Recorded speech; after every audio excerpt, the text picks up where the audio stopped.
এগৰাকী 20 বছৰীয়া কলেজীয়া ছাত্ৰীয়ে বিচাৰিছে জীৱন সংগী।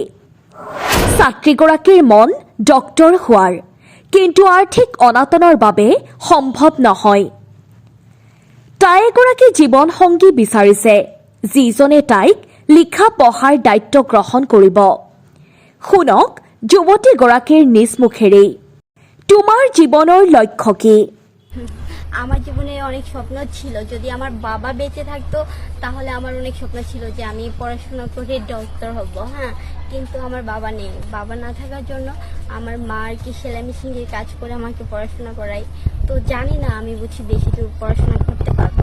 ল'ৰাজন যদি বয়স 30 অথবা 40 বছৰীয়া হয়, তাতে তোমাৰ কিবা অসুবিধা হ'ব নেকি?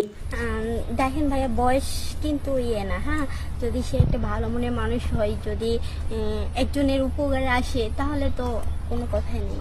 যদি ছেলেটা ভালো হয়, যদি ভালো মনের হয়, যদি বোঝে আমার ফ্যামিলি থেকে যদি যেতে দেয়, তাহলে আমি যাবো। মুসলমান। নামাজ কালাম তো পড়া হয়। হ্যাঁ, নামাজ কালাম।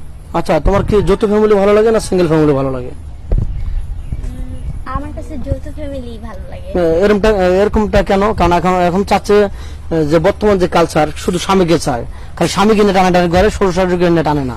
না ভাইয়া, আমি বলবো যে মা বাবা অনেক কষ্ট করে ছেলেকে বড় করে মানুষ করে। হ্যাঁ, তারপরে যদি তার ওয়াইফকে পেয়ে সে যদি তার ফ্যামিলিকে ভুলে যায়, তাহলে তো সেটা দুঃখজনক বিষয়, তাই না?